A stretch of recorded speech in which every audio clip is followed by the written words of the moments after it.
Hello नमस्कार दोस्तों। आज हम पढ़ेंगे पुनर्जागरण। पुनर्जागरण के ये नोट्स बनाए हैं मैंने।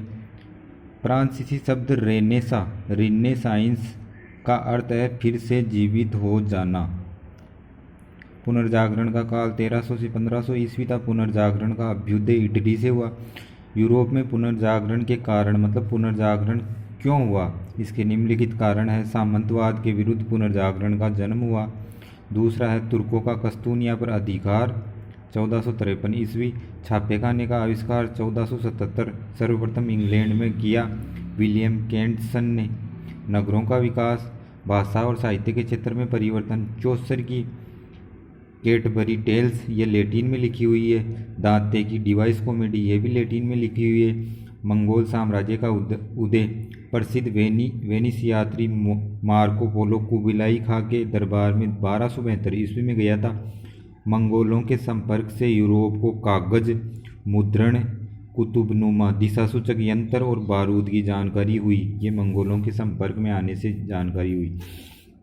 पुनर्जागरण के प्रभाव क्या क्या पड़े। साहित्य क्षेत्र में क्या प्रभाव पड़ा। दांते इटली का महान कवि व दार्शनिक था और मानवतावाद के जनक फ्रांसेस्को पेट्रार्क ने कैवलियर लेटर्स तथा सोनेट्स लैटिन लेख लिखे। ये पुनर्जागरण के प्रभाव है। अब आगे चलते हैं।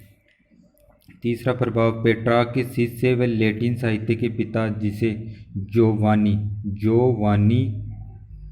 बुकासियो ने डेकामेरोन की कहानियाँ लिखी। इटली का चाणक्य मेकावलियो को कहते हैं। उसका काल 1469 से 1527 ने दी प्रिंस लिखी।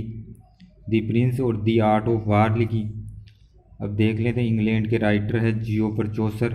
शेक्सपियर का काल 1504 से 1616 ईस्वी है।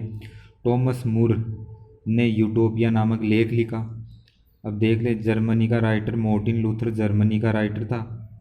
होलैंड राइटर इरेस्मस था और स्पेन राइटर सर्वेंटीज था। पुर्तगाली राइटर कैमोएंस था।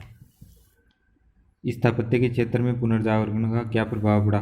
रोमन का सेंट पीटर गिरजाघर बना। लंदन का सेंट गिरजाघर बना। वेनिस यूनान का सेंट मार्क का गिरजाघर बना। स्पेन का राजमहल इटली शिल्पकारों द्वारा निर्मित था। जर्मनी का हिंडलबर्ग का किला बना। चित्रकला और मूर्तिकला के क्षेत्र में पुनर्जागरण के क्या प्रभाव पड़े। प्रसिद्ध चित्रकार लियोनार्दो दा विंची चित्रकार भी था और मूर्तिकार भी था। की कृति क्या है।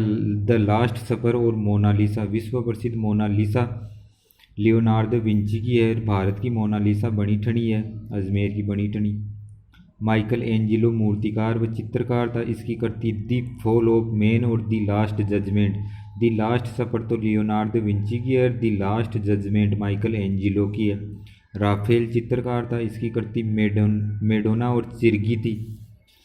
लोरेंजो गिबर्टी सुप्रसिद्ध मूर्तिकार। गोथिक कला का जन्म लोरेंजो गिबर्टी ने किया। कृति इसकी है फ्लोरेंस स्थित बैप्टिस्ट के लिए 2 कांस्य दरवाजे बनाए। डोनेटेलो ख्यातिलब्ध मूर्तिकार था। इसकी कृतियां हैं डेविड की कांस्य की मूर्तियां डोनेटेलो ने बनाई। सेलिन गोएत के शरीर के ऊपर विजय चिन्ह भी डोनेटेलो ने बनाए। आगे चलते हैं।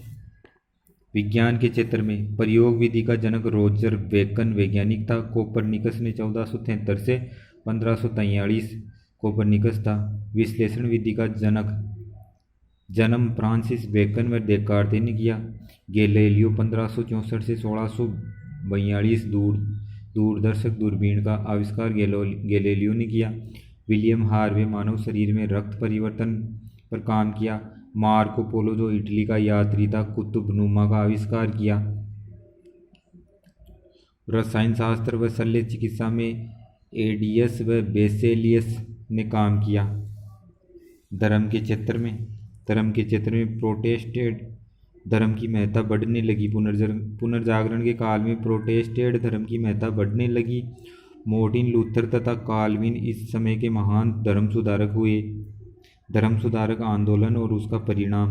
पुनर्जागरण के परिणाम स्वरूप यूरोप में धर्म के क्षेत्र में क्रांतिकारी परिवर्तन हुए, जिससे धर्म सुधार आंदोलन कहा जाता है। आंदोलन की सफलता का श्रेय जर्मनी के मार्टिन लूथर को जाता है। पोप का खुलकर विरोध किया मार्टिन लूथर ने और प्रोटेस्टेंट नामक नवीन संप्रदाय की स्थापना की। इस धर्म की विविध घोषणाएं 1530 में इस धर्म की विधिवत घोषणा 1530 में हुई। प्रोटेस्टेंट धर्म विशेष योगदान मार्टिन लूथर का है। उर्विग zwingli का है, ये स्विट्जरलैंड का है। जॉन कैल्विन फ्रांस का है, इसने कैल्विनवाद किया। तो दोस्तों आज हम पुनर्जागरण का मुख्य ये नोट्सों के रूप में पढ़ चुके हैं। तो आप बताइए कैसा लगा आप।